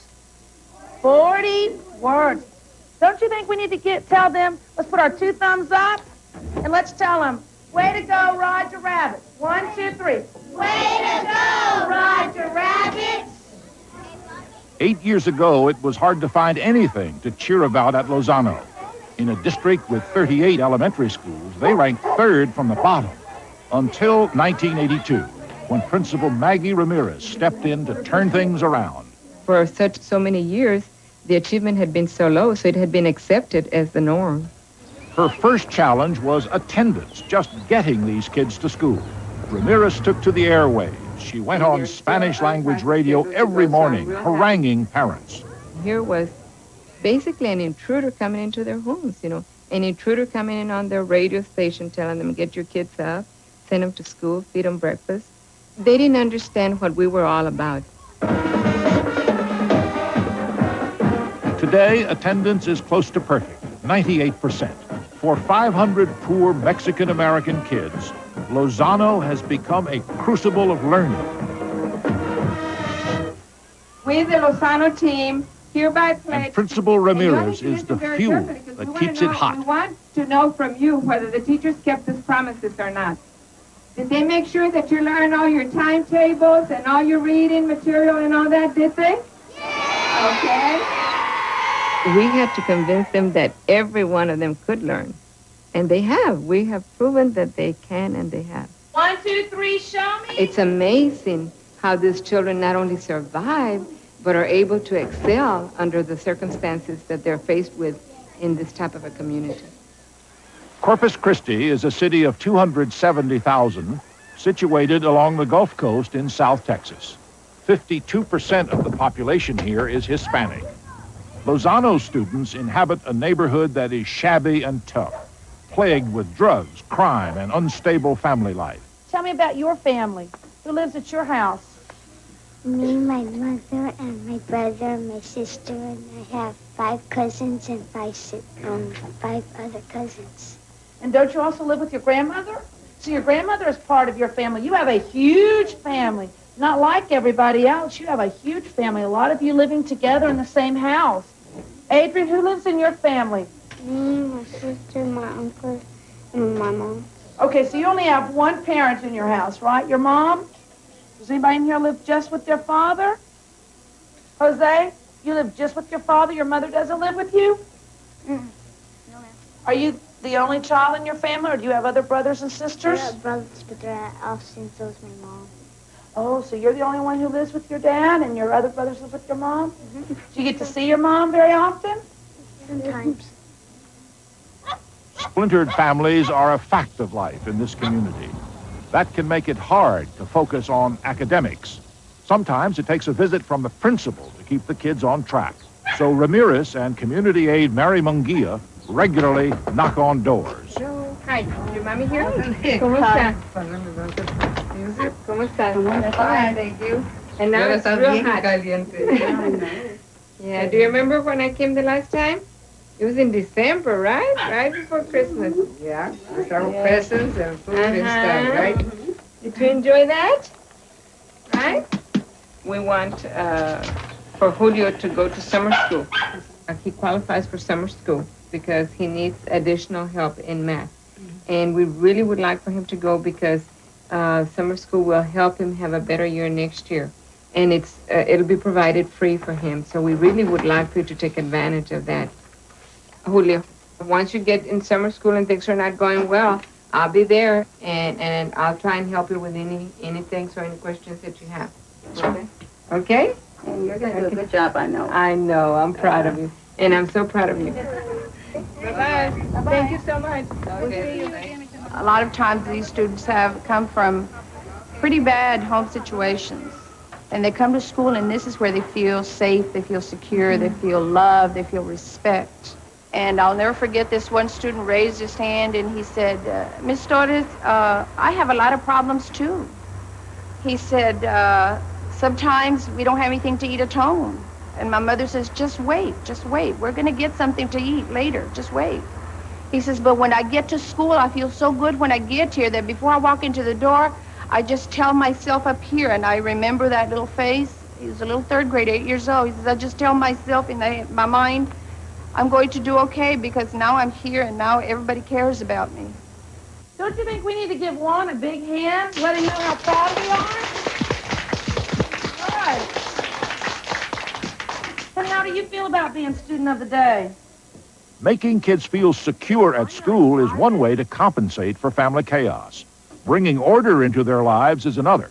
I'd like for all of you to very patiently leave your things on your desk and try not to touch them. At Lozano, when they say special emphasis, they mean heavy-duty structure and high expectations. We'll start with you. Belinda Carreño teaches 5th grade. First of all, it's our discipline plan. We have cafeteria rules that you have to follow. Otherwise, you have consequences. Hall rules, school rules. And that starts day 1, as soon as you walk in my room. Be a question asker. Be an energizer. Get your group going. We want to see that. We just expect things from them. For example, we expect them to behave. We expect them to do their homework. We expect them to be on time. And we expect them to always try their best. Great vocabulary? Right. You're talkative? Yes. Yes. They got it. And in turn, teachers here try their best to make learning exciting. Ticket, please. Sometimes magical, and always fun. Welcome aboard Lozano 1. I am Commander Purcell, your shuttle commander. And guess where we're going? To space. Lozano 1, this is Houston Control. Do you hear me? Yes, we do. Houston Control. 5, 4, 3, 2, 1. Blast off! Look way over there. Do you see Earth? I want you to look at Earth. This is Earth. But I want you to notice What shape is Earth? Round. It's a round. This is the United States. Do you see that they have writing on this globe? Yeah. Do you think that they really have writing when you go up in outer space? Now I want you to listen to my question. And you're looking out the window. Do you think they have a sign that blinks on and goes, United States, United States, United States, United States? Or Africa, Africa, Africa, Africa? No. So you just have to kind of look. There is no way that you can see. I want to show you what the Earth looks like from the space shuttle. That is what Earth looks like from space. We will go to whatever extreme it takes. If it means staying after school, if it means helping the child one-on-one, talking and finding a new idea, a new technique that's going to reach that child, we just don't give up. We try to make sure that every child learns something during the day and that they have something positive. What do you notice in this picture? Amanda, do you notice the trees and the cars? No. No. What do you notice? I want some people to tell me. What do we notice? The water. The water. Jose, what else are we going to notice? Clouds. We're going to notice a lot of clouds. Terrific. Jason, what else are we going to notice? Stars are big and round. Lozano 1, are you ready to end your orbit? Yes, we are. Welcome back, Lozano 1. Thank you, Houston Control. Soaring through space, the Earth appears to be theirs for the taking. Anything seems possible. In the real world, where life often conspires to put them down, Lozano builds them up with galactic doses of self-esteem. Your mother's not going to know what to do. Your mother isn't either. She's gonna think some other child came home today, isn't she? Every 6 weeks, we select a super kid from every grade level. And at awards assembly, the parents are recognized as the parents of super kids. And the kid gets a T-shirt that says super kid, and everybody recognizes that student. Annabelle Lopez, you are a super kid. Annabelle? Annabelle, you're a super kid. All right. We're proud of you. Congratulations. How do you feel? Fine. You feel just fine? You don't feel fantastic? Let's tell these kids and these parents how proud we are of them.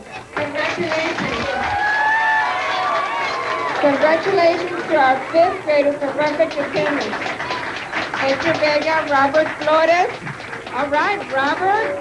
Let's give all the students that get an award a great big hand. Thank you. These kids also get a big hand for their performance on standardized tests. Lozano students now score at the 83rd percentile nationwide, a far stretch from their ranking of 25 when Ramirez took over in 1982.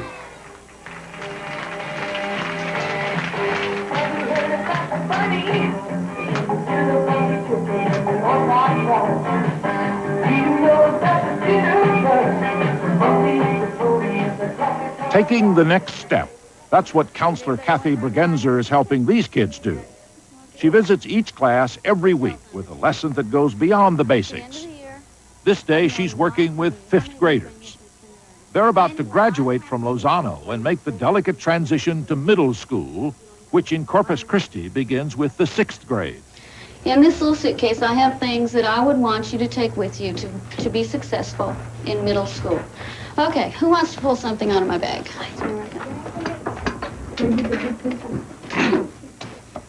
Oh boy. Oh my God. Become smart with a pencil. Become smart with a pencil, okay?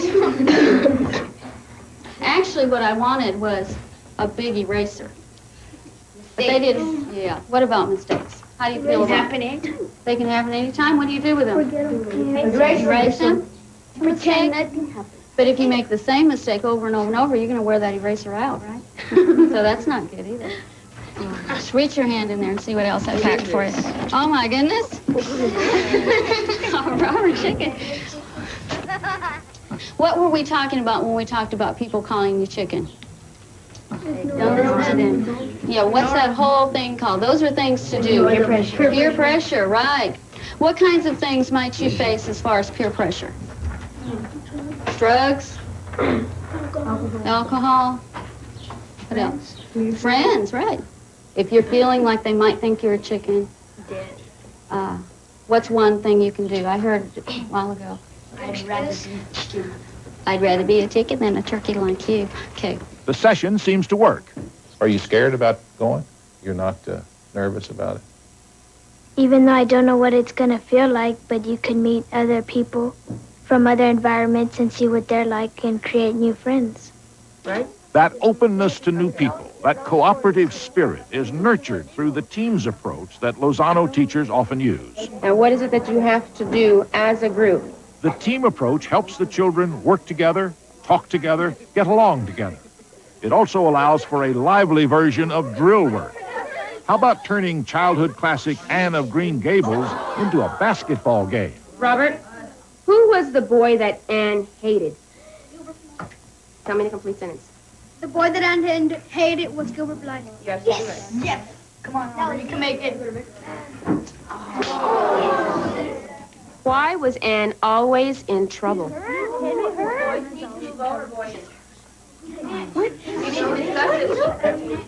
Anne was always in trouble because she was talkative. She used to talk to people and never know what she would say. She would tell them bad things, insult other people.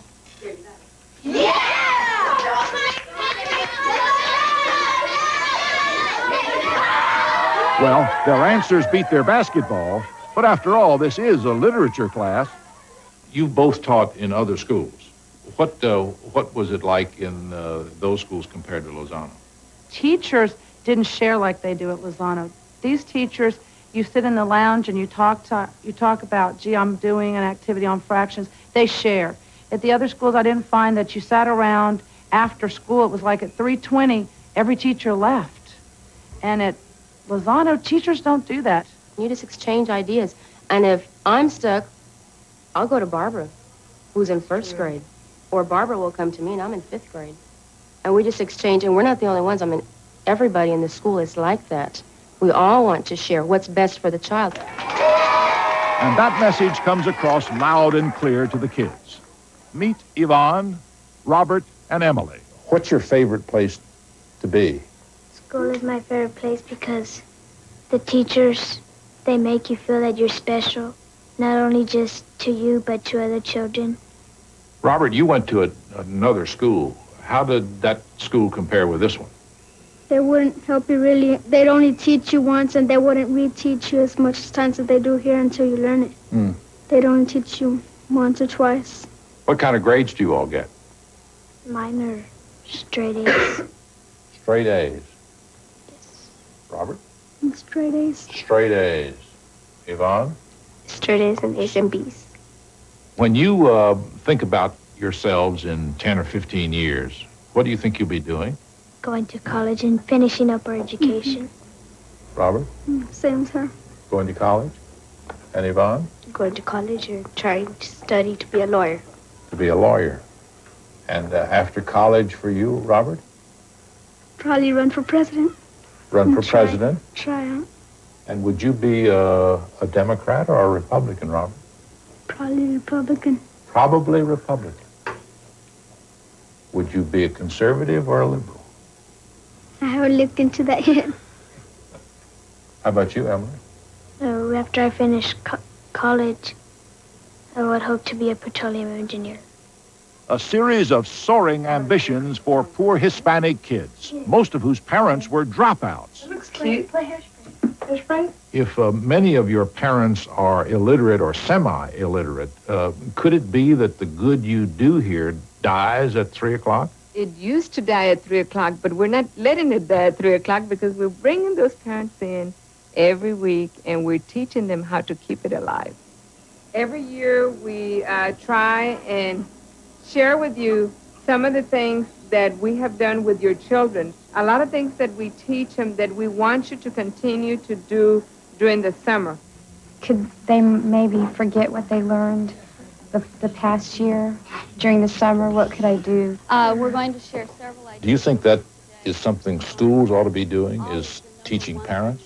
Is that the role of the school? Most definitely. I think that many times we don't give the parents enough responsibility to join with us educators in the education of their children.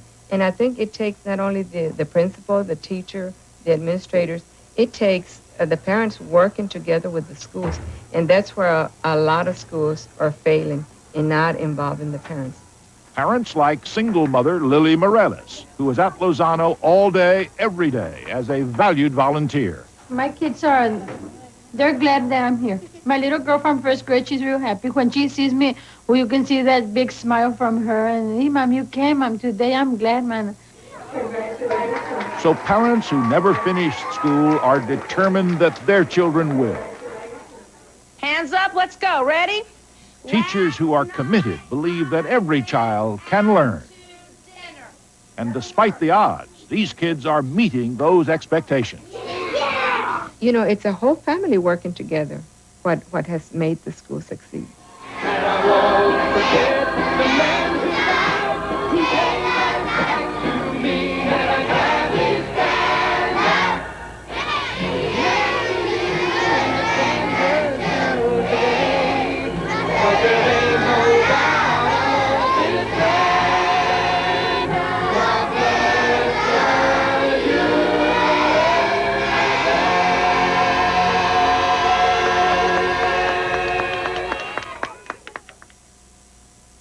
Manhattan, Kansas, Landover, Maryland, Lowell, Massachusetts, and Corpus Christi, Texas.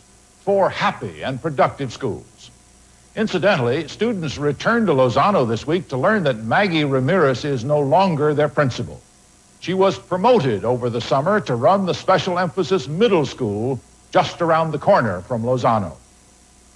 At the start of this broadcast, we promised to try to identify the qualities that make those 4 schools and others like them successful, in the hope that many more schools could, in effect, pull themselves up by their own bootstraps. Most talk about improving public schools centers around money or equipment or technique or discipline. And though they were important to the staffs of our 4 schools, none was the key to their success. The key has less to do with budgets and buildings than with respect and relationships.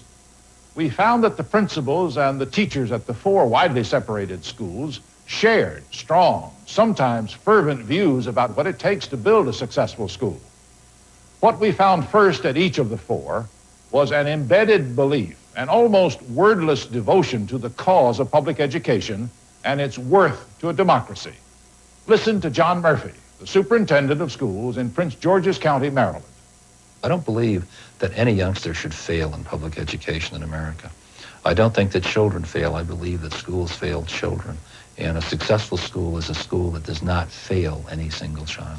We said that we wanted to, as a majority-minority school system, prove that black youngsters could be as successful as affluent white youngsters in public education in America, to send the resounding message to public education that education can work for all of America's children. Columbia Park, I think, is perhaps the best example we have. Here's a school that is predominantly black, 90-some-odd% black. 90% of the youngsters coming to the school have some form of public assistance. Many of the youngsters come from single-parent families, teenage mothers. All of the factors that educators in the past have used to explain away failure exist in this school today. And these youngsters can outperform the best and brightest in any school in America. Now, if it can happen here in Columbia Park Elementary School, it can happen at any school in America. And that's the critical message that Columbia Park has to give to public education. What we found second at all 4 schools was a collegiality among the teachers.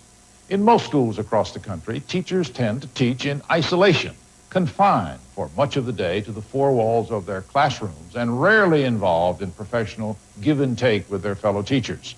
But this was not the case at the schools on this broadcast. Here are 3 teachers, beginning with Steve Clark, the 6th grade teacher in Manhattan, Kansas, talking about each other. There are teachers in this building that have loads of experience, and young teachers that come into the building, they go to these teachers and they learn things from them. We learn things from each other. We feel free about going into one another's classrooms to watch each other, to observe other children in different age groups. We think nothing of a 6th grade teacher going into a kindergarten class and sitting on the floor and getting into the lesson that they may be going through it at that point and getting something out of it to take back to our classrooms, or 4th grade teachers sharing activities with third grade teachers or spending time in each other's classrooms. We learn from each other, and there's a lot of that going on here. One thing I enjoy tremendously about teaching here is the sense of esprit de corps. There is just such tremendous support here for whatever you're doing. And we've heard from other folks who have gone to other schools that they don't have that same sense of camaraderie there. And we have a belief that unites us that all children can learn and that we can get the job done. There are hurdles that must be surmounted, but when we work together as a team, that can be undertaken. And the children, I think it sets a wonderful example for children because they see us working together and sharing ideas. And they see that cohesiveness. So they work together as an entire school. We have teachers who have created, good relationships in this community over a long period of years. I think teamwork, we have worked very, very hard, breaking down the barrier, sharing, not teaching in isolation anymore. And I also think communication. And a good example of that would be like our staff meetings with agendas, our committees that report each time, our lead teachers who report each time. Just the constant communication makes it for a very strong school. We found, third, and in striking visibility, that our 4 schools were relatively independent from their local school districts, and that our 4 principals shared with their teachers much of their own authority and responsibility. I think that's extremely important for people to be making decisions down where they should be made, right at that level of the classroom, working with youngsters. I think it's extremely frustrating over the years for teachers and top-down organizations to constantly be dictated to by memorandum from central office. That's a very demoralizing kind of a management style, and they're sitting there getting these directives from people who aren't in daily contact with students. They know they've got a better way, a better solution for that problem, yet they're frustrated with these demands that they're getting from higher ups.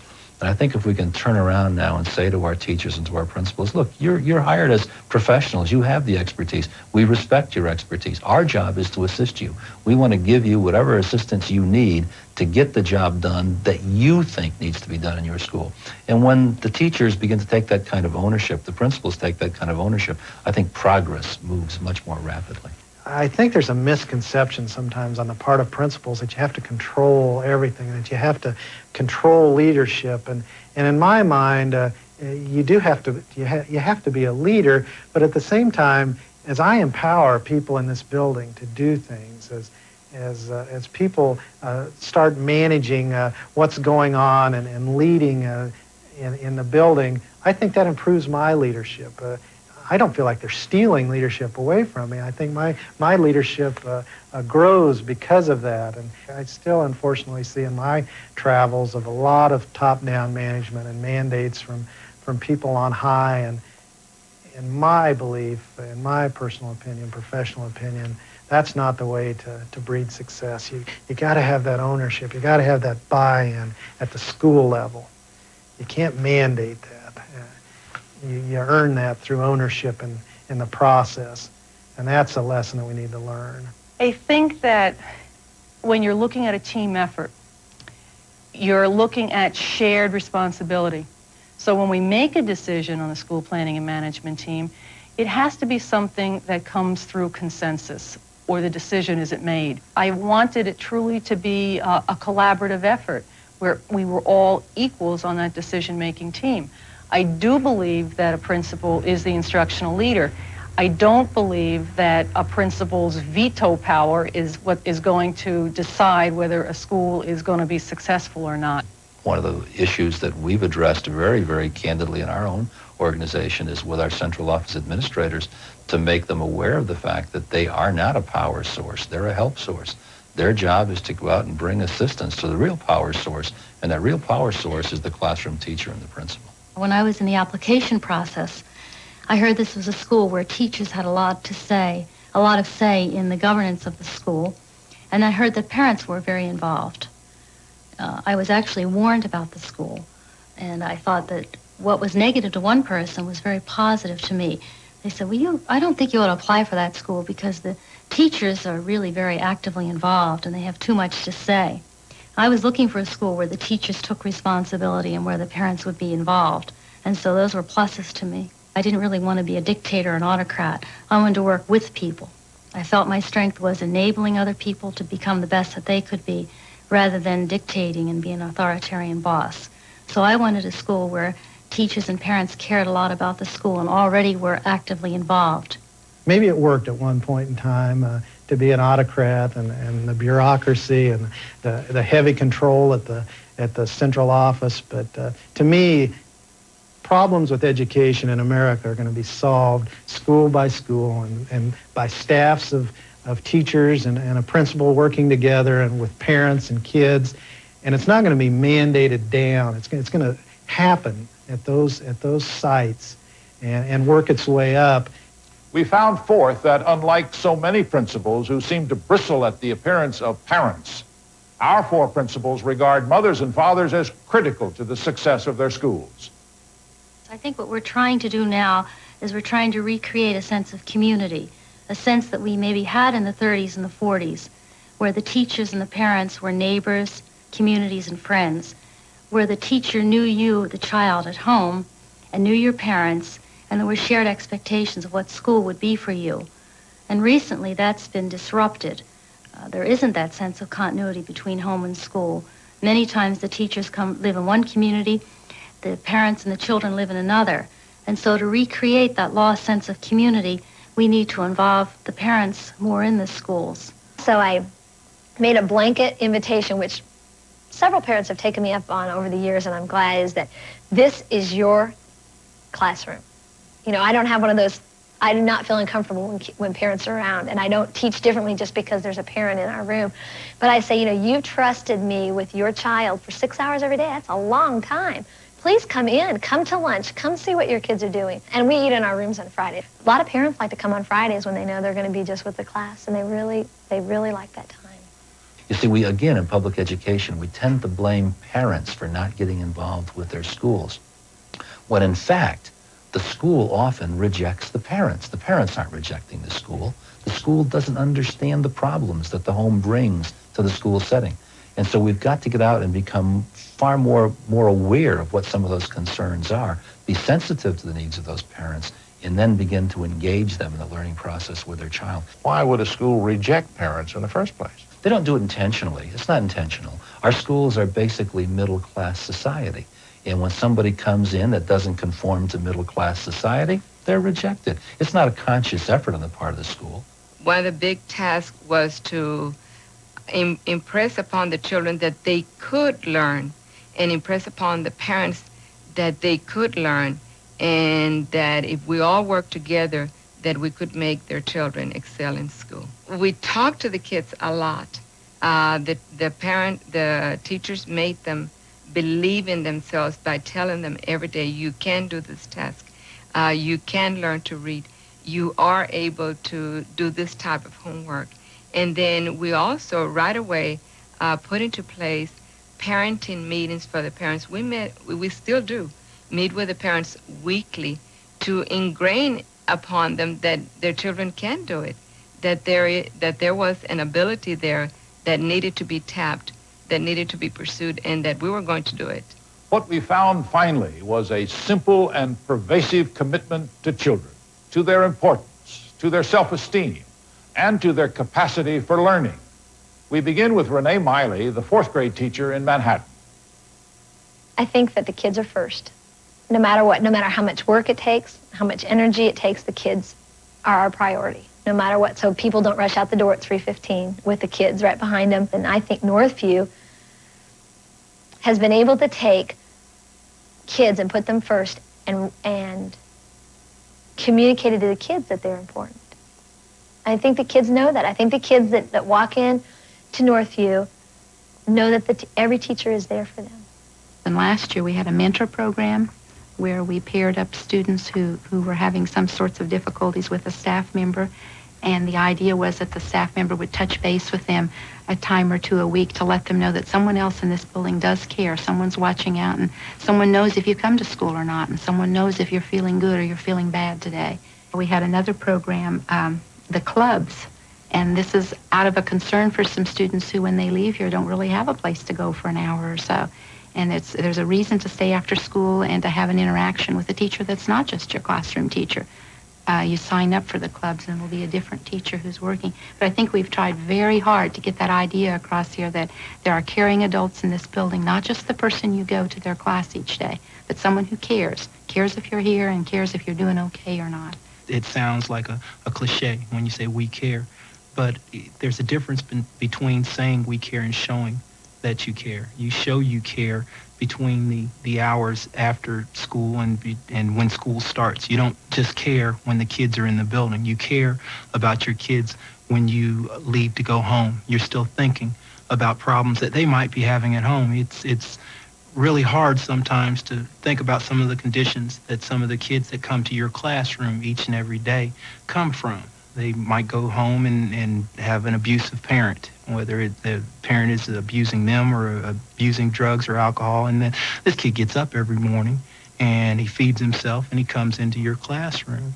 And you take some of that home with you every night. You have to take all that into consideration and show that you care, that you understand what he does between the hours of 3:30 and 8 o'clock the next morning. What could be clearer? What could be more simple? How could we have lost sight so easily of the solution to our school problems? All our educators need, we figure, after a documentary such as this, is a camaraderie, a commitment to public education, an independence from the bureaucracy, an involvement of parents, and a belief in children. But to get up from the television set thinking that's all that's needed would be a serious miscalculation. What else is needed is something the teachers themselves are reluctant to talk about openly, and it is our respect for them. It is what's missing in America, and it is what's been too long withheld from a profession as important to our national well-being as doctors or captains of industry or TV commentators. From sunup to sundown, the school teachers you have seen tonight work harder than you do, no matter what you do. No calling in our society is more demanding than teaching. No calling in our society is more selfless than teaching. No calling in our society is more central to the vitality of a democracy than teaching. I'm Roger Mudd. Good night for Learning in America.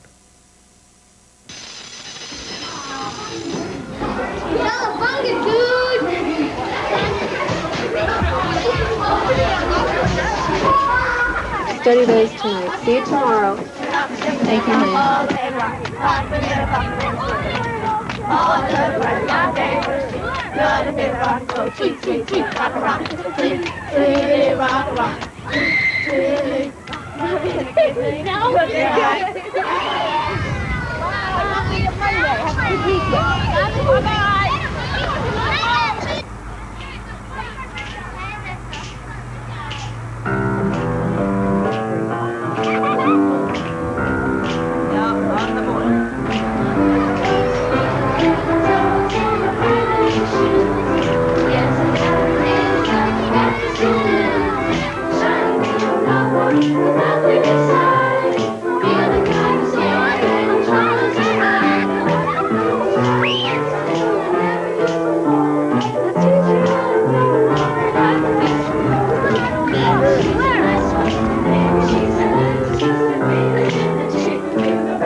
A, B, C, D, E, F, G, H, I, J, K, L, M, N, O, P, Q, R, S, T, U, V, W, X, Y, and Z. Learning in America is solely funded by the Chrysler Corporation in the belief that only a quality education will keep America competitive today and tomorrow. The divisions of Chrysler are Chrysler, Plymouth, Dodge, Dodge Trucks, Jeep, and Eagle. Video cassettes of this program can be purchased for educational use only by calling 1-800-424-7963. Home video sales are not available through this offer.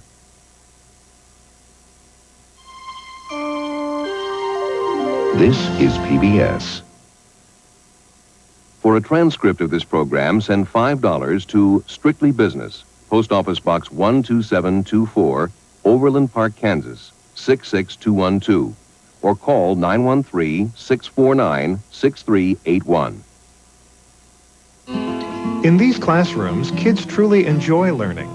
Visit innovative schools across the country, from East Harlem, New York, to Northern California, to explore the answers behind the question, why do these kids love school?